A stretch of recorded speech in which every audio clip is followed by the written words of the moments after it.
เห็นบ่เท่านเห็นบ่หาเบิ่งใช่กระปูใส่กุ้งเห็นบ่กุ้ง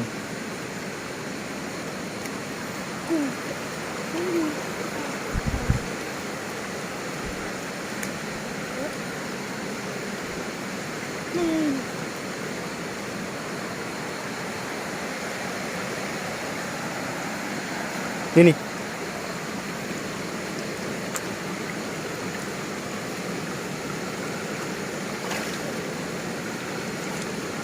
จนหน่อยจนเถอะไปเอาเลยเห็นป่ะจับเลยได้ป่ะได้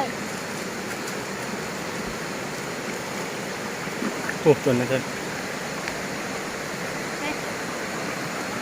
โอ้ตายเห็นป่ะพ่อฟังเห็นป่ะ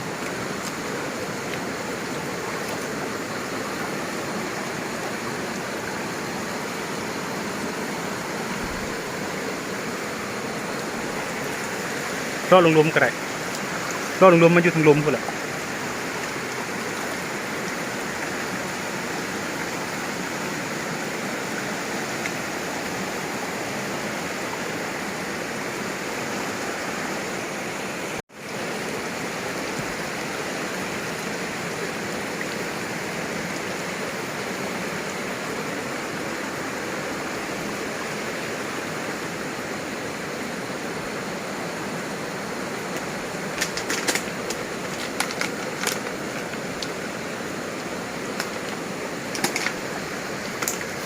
โอ้ตัวนี้ใหญ่ขนาด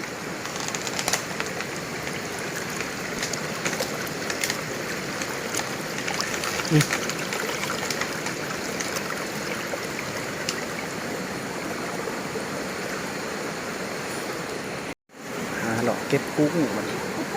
เห็นมาเถินกระปูเก่าเลยนี่เถินนี่เห็นป่ะนี่เห็นมาตัวใหญ่ๆอยู่ลุมเห็นป่ะใหญ่ๆอยู่ลุมเห็นป่ะบ่เห็นแล้ว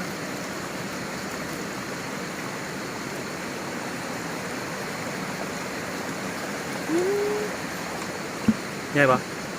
ใช่ไปหาเราทำไมล่ะ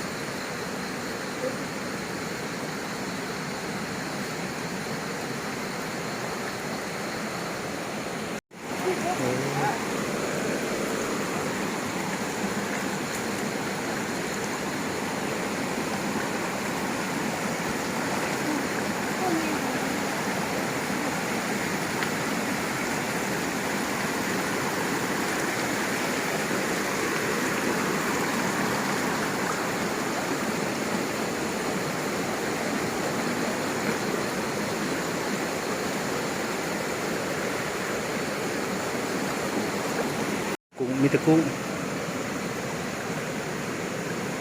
หลายเลยมีแต่กุ้ง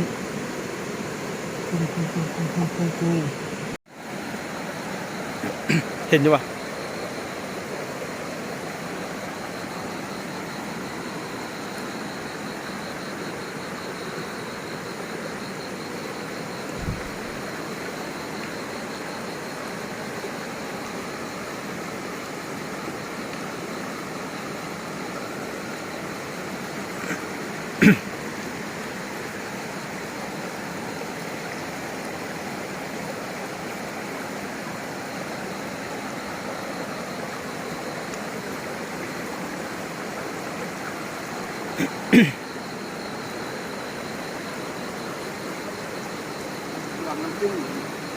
ฮะ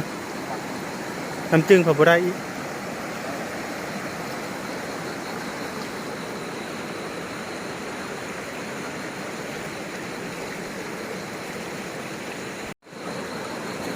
เจอแล้ว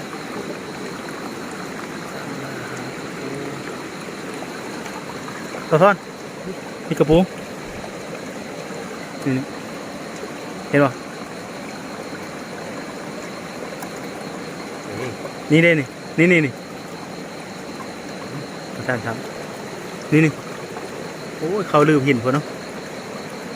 มองกันแน่ อีกแล้วตัวนึงเห็นอีกแล้วตัวนึงนี่โอ้ยตัวที่สองที่สามละให้เจ้ากับเพื่อนที่ไรกัน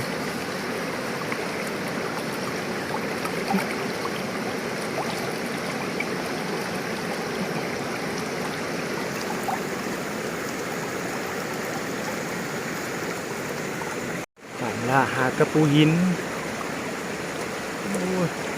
โอ้ไม่อีกสักอันนี้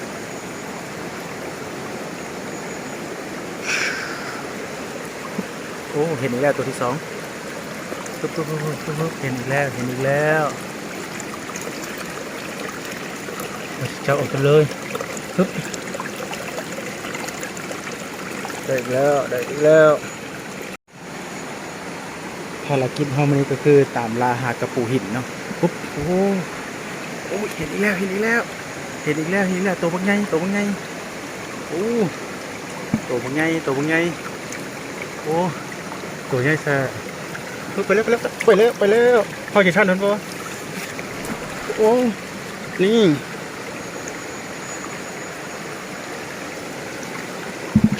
พอกี่ชั้นแล้วนี่ได้แล้ว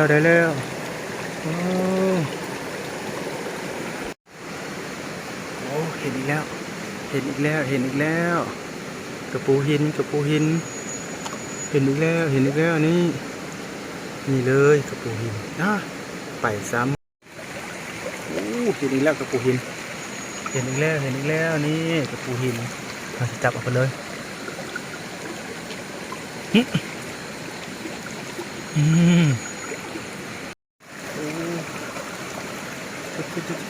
เห็นอีกแล้วท่านผู้ชม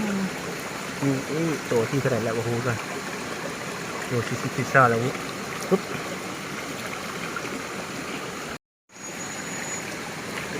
เป็นแบบนี้ที่ได้กันบอสตัวนี้ปุ๊บ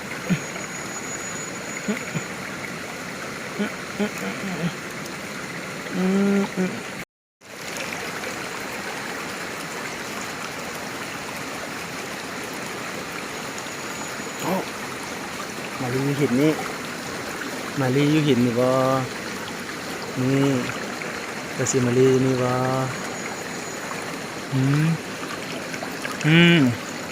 เจ้ารอดกันแล้วปุ๊บโอ้ได้แล้ว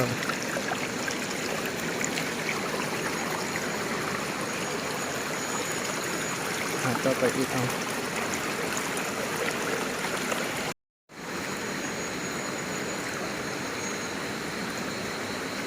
เป็นอยู่ที่แล้วท่านชมปึ๊บนี่กระปูหิน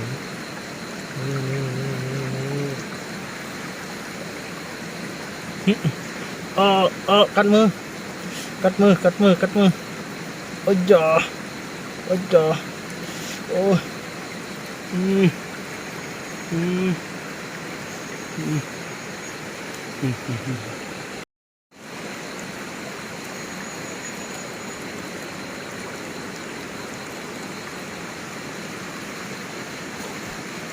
ว้าวเห็นนี่แล้วโอ้เพิ่งกำลังกินป่าอยู่ตัวนี้เพิ่งกำลังกินป่าแซ่บๆเลยเขาจะจับมาเพิ่งเลยตัวนี้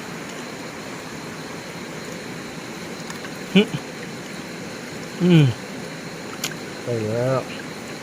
โอ้มีเปล่านำไปกินเปล่านะ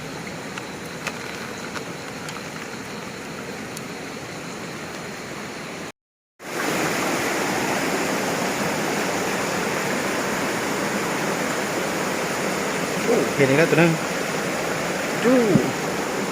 โอ้ทางมีกุ้งนำทางกุ้งทางกระปูหินภารกิจเราก็คือลากระปูหินเอาตัวกระปูหินก่อน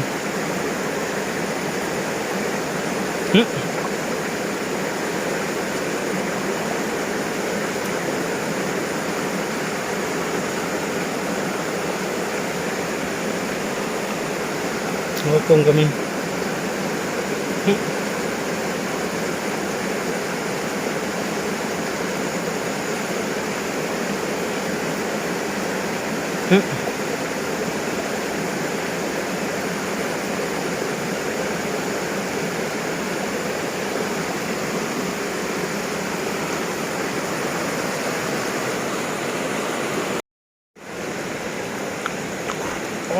เจออยู่นี่2 ตัวกุ้ง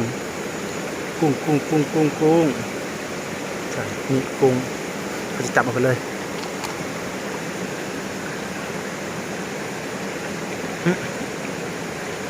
โอ้ได้ทั้ง2 ตัวเลย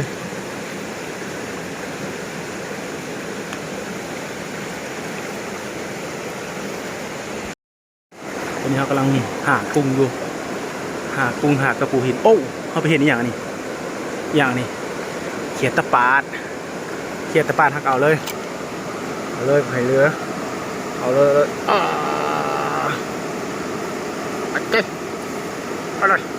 อะไรเนี่ยตะเกย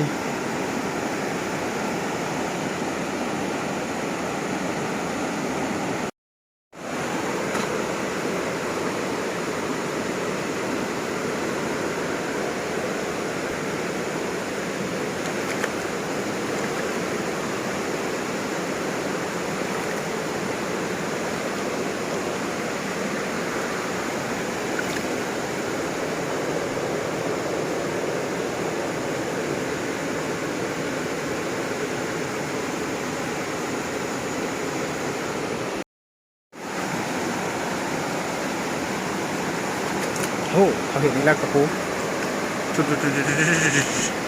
นี่เห็นอีกแล้วกระปูหิน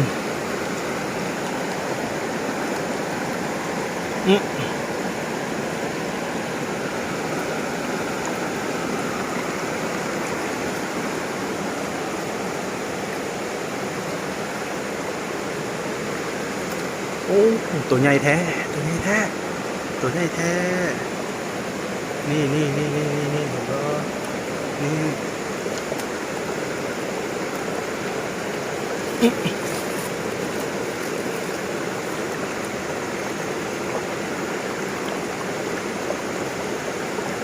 ยังตัวนึงนี่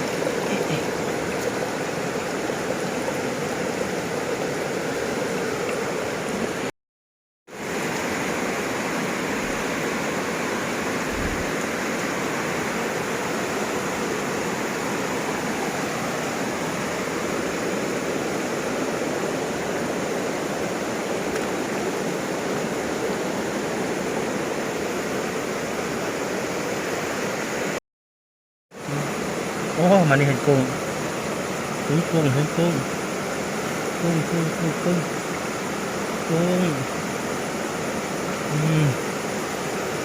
่สองปุ๊บเป็นกระปูน้ำปุ๊บ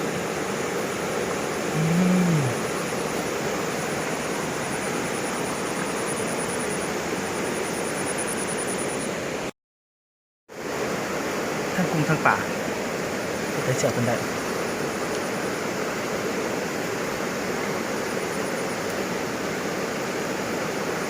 ได้ทั้ง2 ตัวเลยป่าก็ได้กุ้งก็ได้